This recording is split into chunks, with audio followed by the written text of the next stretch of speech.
it. Other people have discussed it with us and with me. That's going to work out. West Bank is going to work out very well. Mr. President, why should the king take in the Palestinian people? He's made clear he doesn't want to. Well, I don't know, but he may have just something to say because we discussed just briefly. I think maybe you want to say it now, or. Well, Mr. President, I think we have to keep in mind that there is a plan from Egypt and the Arab countries. We're being invited by Mohammed bin Salman to discussions in Riyadh.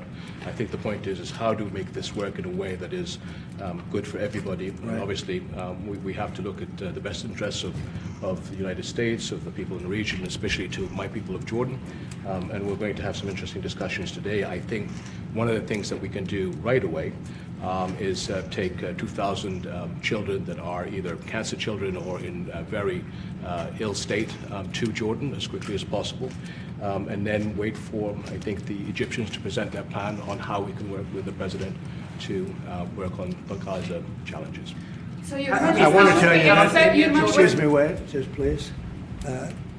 I didn't know that, what you just said, 2,000 children with cancer or other problems, and that's really a beautiful gesture. That's really good, and we appreciate it. And we'll be working on the rest with Egypt. I think you're going to see some great progress. I think with Jordan, you're going to see some great progress. 3 of us, and we'll have some others helping, and we're going to have some others at a very high level helping, and the whole thing will come. It's not a complex thing to do. And with the United States being in control of that piece of land, a fairly large piece of land, you're going to have stability in the Middle East for the first time. And the Palestinians, or the people that live now in Gaza, will be living beautifully in another location. They're going to be living safely. They're not going to be killed, murdered, and having to leave every 10 years, because I've been watching this for so many years. It's nothing but trouble. Everyone's being killed. They're being robbed. It's like living in hell. And they're going to end up having a great home, great families that don't have to get mugged and killed and beaten up and harassed by Hamas and everybody else. And I know we'll be able to work something. And what you just said about the 2,000 is fantastic. It's so beautiful. It's music to my ears. But we're going to be able to work something, and I know we'll be able to work something also with I believe, not 100%, but 99%. We're going to work out something with Egypt. But Mr. President, during your election campaign, Mr. President, how is the U.S. going to own Gaza? Your White House has made clear taxpayer dollars won't be used for this. So what money are you going to use to buy Gaza? We're not going to buy anything. We're going to have it, and we're going to keep it, and we're going to make sure that there's going to be peace, and there's not going to be any problem, and nobody's going to question it. And we're going to run it very properly, and eventually we'll have economic development at a very large scale, maybe the largest scale on that site. And we'll have lots of good things built there, including hotels and office buildings and housing and other things. And we'll make that site into what it should be. And the people from Gaza who wouldn't be able to be there for years, because you're talking about just to get it and prepare it and to take care of all of the problems that currently it has, as you know, tunnels, and people are in those tunnels, and you have some good people and some bad people, and you may have hostages right now. You know, you have the hostages possibly there. They don't know where they are. And, you know, I have a Saturday deadline, and I don't think they're going to make the deadline personally. I think they want to play tough guy, but we'll see how tough they are. But it's going to be a wonderful thing. It's going to be wonderful for the Middle East. I think it'll turn the Middle East. I think you're going to have peace in the Middle East. You're going to eventually have peace in the Middle East. Couldn't this deadline risk undermining the talks that you're having with the King today, and risk the kind of wider peace that you're trying to? No, because we're not talking about a big situation. We're talking about something that can go very quickly. We're talking about it's going to go quickly. It's not going to take a long time, okay? That's not going to take a long time. You know bullies? You know what a bully is, right? You know the bully, and I found it throughout my life, a bully is the weakest person. And they're bullies. Hamas is bullies. The weakest people are bullies. You know that, right? All right, go ahead. Mr. President, you were saying that Palestinians will live somewhere else safe. Where exactly do you want them to live? Well, it's not where I want them to live. It's going to be where we ultimately choose as a group. And I believe we'll have a parcel of land in Jordan. I believe we'll have a parcel of land in Egypt. We may have someplace else, but I think when we finish our talks, we'll have a place where they're going to live very happily and very safely. And, you know, don't forget, they only want to be on the Gaza Strip because they don't know anything else. They never had an alternative. And they don't want to be on the Gaza Strip, but they have no choice. They have to be. And they're being killed there at levels that nobody's ever seen. No place in the world is like as dangerous as the Gaza Strip. They don't want to be there. They have no alternative. When they have an alternative, not one person will want to stay where they are. Nobody wants to stay there. They're living in hell. It's a death trap. Mr. President, how do you know that the Palestinians don't want to leave their land? Some people say this is ethnic cleansing. You won't be able to force them to leave their land. They stay We're moving there. them to a beautiful location where they have new homes, where they can live safely, where they'll have But they want to doctors leave, and sir. medical and all of those things. And I think it's going to be great. Yeah, any questions? King Abdullah, what do you think about the U.S. taking over the Gaza Strip? Do you want to see the U.S. own the Gaza Strip? Well, I think, as I said earlier, the president is looking at Egypt coming to present their plan. As I said, we will be in Saudi Arabia to discuss how we can work with the president and with the United States. So I think let's wait until the Egyptians can come and present it to the president and not get ahead of ourselves. And is there a parcel of land in Jordan that you're willing to have Palestinians? Well, I think what we said, I have to look at the best interests of my country. I think the president is very happy that we do this thing with 2,000 children as quickly as possible. And again, I believe that the president is looking forward to getting a group of us Arabs here to discuss the overall plan. And last question, the 2,000 children, are those from the Gaza Strip? Absolutely, from the Gaza Are Strip. you willing to change your mind, Mr. That's President? from the Gaza Strip, the 2,000. Are you willing to change your mind if you hear the Egyptian and the Arab plan end of the month? If they present you something different, are you open to I another think plan? we sort of have gone down the line. We know pretty much what is going to be presented. And I think it's going to be something that's going to be magnificent for the Palestinians. They're going to be in love with it. I did very well with real estate. I can tell you about real estate. They're going to be in love with it. But Mr. President, doesn't concern you that moving 2 million people from It's a there? very small number of people relative to other things that have taken place over the decades and centuries. It's a very small number of people. And they're living a terrible life. Look at the way they're living now. Nobody's living like that in the entire world. They're living under buildings that are mostly fallen down and will continue to fall down. And they're living under. People are being killed every day. The conditions are horrible. There are no conditions anywhere in the world that are worse than the Gaza Strip right now. But don't you have Mr. concern President, that you can said all destabilize hell- Jordan and You said all Egypt? hell will break out if all the hostages are not released on Saturday. What did you mean by that? And are you encouraging Netanyahu to walk away from this deal? Have you talked about this with him? So I've looked at at the condition of people coming out of the hostage situation, and it's horrible. I looked at the before and after yesterday. 3 young men. One is dead now, as you know, the older gentleman who died, which everybody said he was alive and well. He's dead. But the 3 young men, and I looked at them from a short while ago, and I looked at them now. They're emaciated. They look like Holocaust survivors. They looked, they'll get better, but they're in rough shape. They were treated really badly, and we've heard things from them since. And I think the reason that Hamas is playing so cute is because they saw the reaction to these 3 people that came out, and the other ones. Look, the one young lady had her hand blown off practically, and they were not in great shape either. But she's missing her fingers and a big part of her hand. You know what she did? She was stopping a bullet that was aimed at her. She went like that, and it blew off her hand. Now, I think I think they want time because I think the people that they have living are in such bad shape because they're sending the most healthy people out because they don't want to send the least healthy people out. And there was an uproar when they saw the people from yesterday. So these people I don't want to do 2 and then we do another 2 in another week and then we do 4 and 3 weeks? No, no.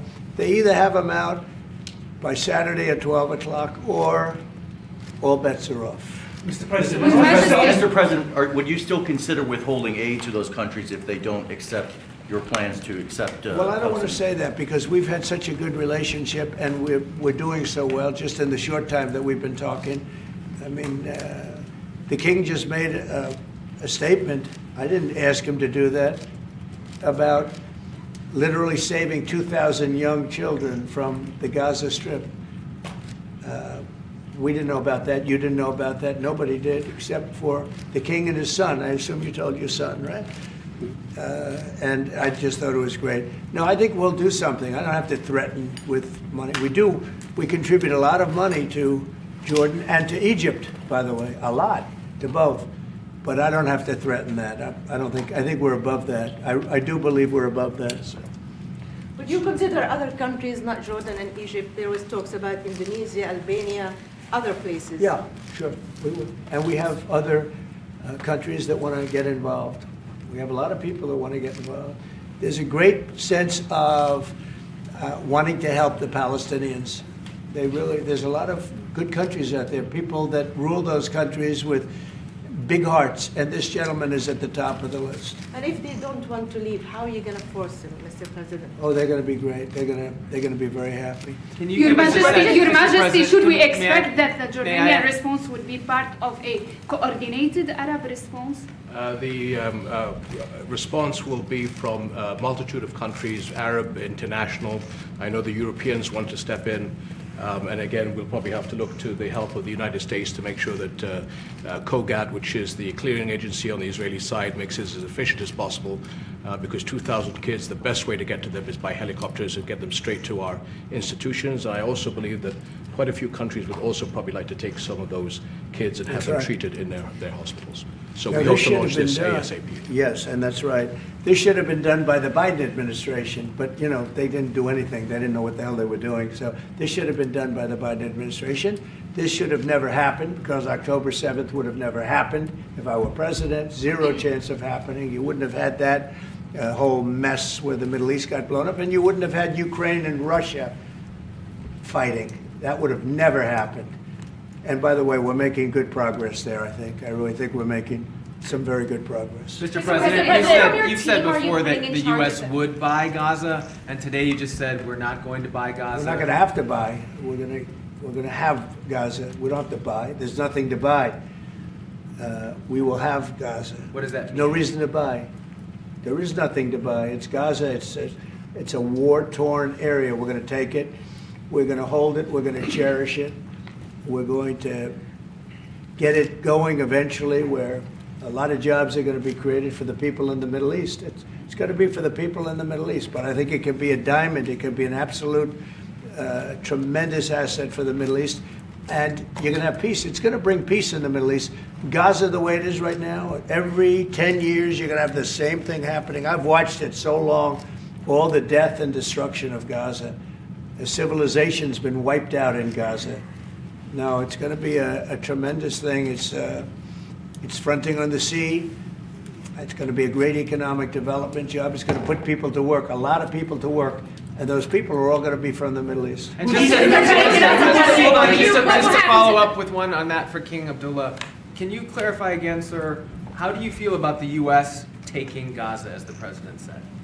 Well, again, this is something that we, as Arabs, will be coming to the United States with something that we're going to talk about later to discuss all these options. And Mr. President, take it under what authority? It is sovereign territory. Under the U.S. authority. And Mr. President, would you seek to personally develop property in Gaza after this No. happens? No, I've had a great career in real estate.